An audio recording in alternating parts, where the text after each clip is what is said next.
great right now. Better than the black rooks, which are staring at a very well-protected white pawn. White's minor pieces, we've mentioned the white knight, the white bishop's beautiful, the white queen now joining the action. I just don't really see how Firouzja's going to hold this. It looks like tactically as well, the black knights are very poorly placed. I have a feeling that Magnus is just going to rearrange his rooks and move them away from the left and maybe place them in the center and get ready for that kingside action. Yeah, exactly. Magnus can do pretty much anything he wants right now. He does eventually trade off his knight for black's bishop. So now it is 2 bishops against 2 knights, but it's clear the bishops are better pieces, both on their longest possible diagonals. Black has those 2 knights stuck, sadly defending each other, especially the black knight at the top of the board. Bad piece, better pawn structure for white. Everything's in white's favor. But we have seen Magnus struggle to convert advantages in the playoffs against Duda yesterday, for example, in the blitz. Clock time's ticking down as well. Firouzja needs to survive until they both have around 30 seconds, and then it might get a bit more random. But right now, it's just full control for white. Okay. Simon, what do you think here? Looking good? Yeah, just the same as what you said, basically. It's looking great for white. I mean, you've even got ideas of bringing the queen in at some point. You've got everything. I mean, you've got the 2 bishops, you've got control of the open file, and black's knights cannot find any good squares. You've always got to look at your opponent's pieces, see their potential, and if you look at black's pieces, they don't really have any potential to improve. Think where those knights can move to. They can't really. They don't have any outposts, so it's a position which you would have thought Magnus would convert over to stats person, but I'd say 95% of the time. Should we say? What do you reckon? 95? Are you 95 on white side? 95%. 95. Yeah, let's go. Mr. Firouzja at this point. Yeah, it maybe is, but you got 100% score with your stats yesterday, Ivanka. So be more confident with your stat predictions, I'd say. But I think David mentioned the time is one of the only factors I think which could go against Magnus here. He is down to 1 minute 20 seconds now. So Magnus smiling meanwhile.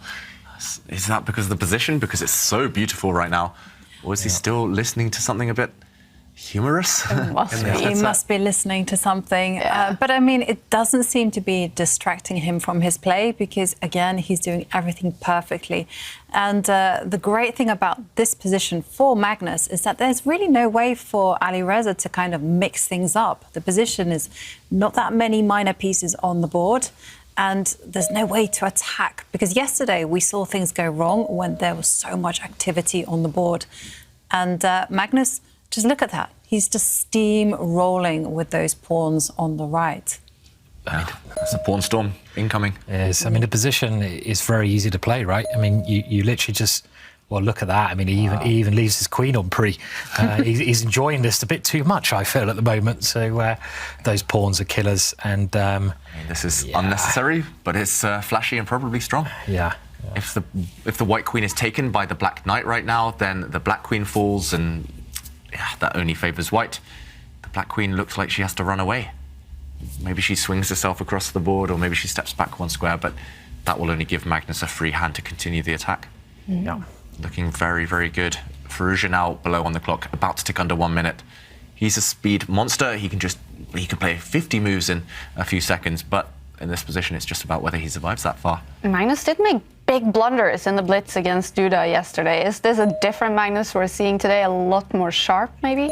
He looks focused, despite the smiles occasionally.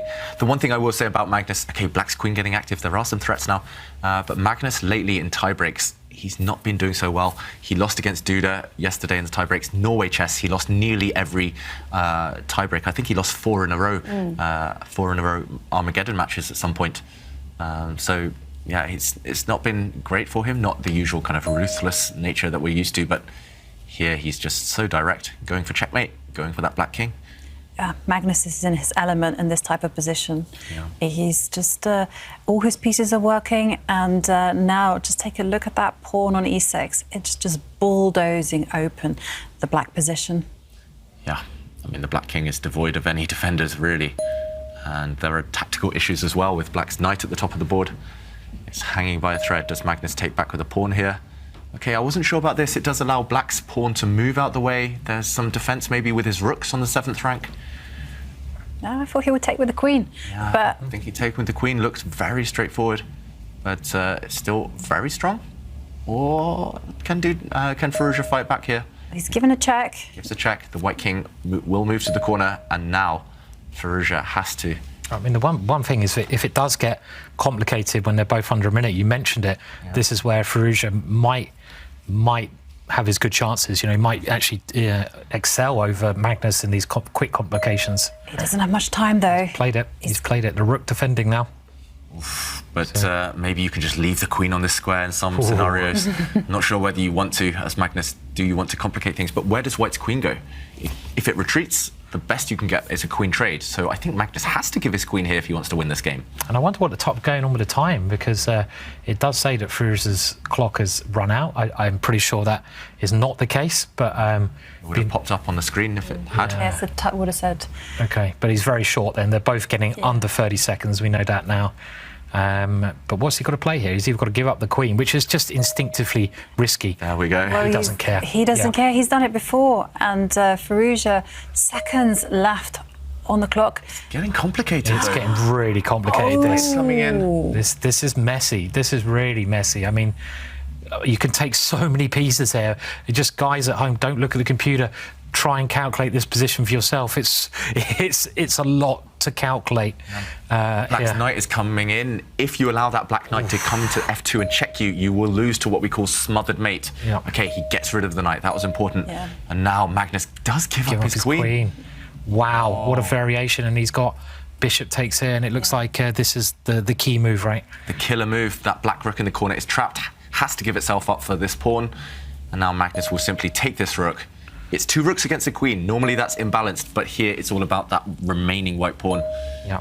And also checkmate will end the game. That knight drops. It's two rooks and a bishop against the queen. It's too many material, too many pieces. This one is going to be Magnus.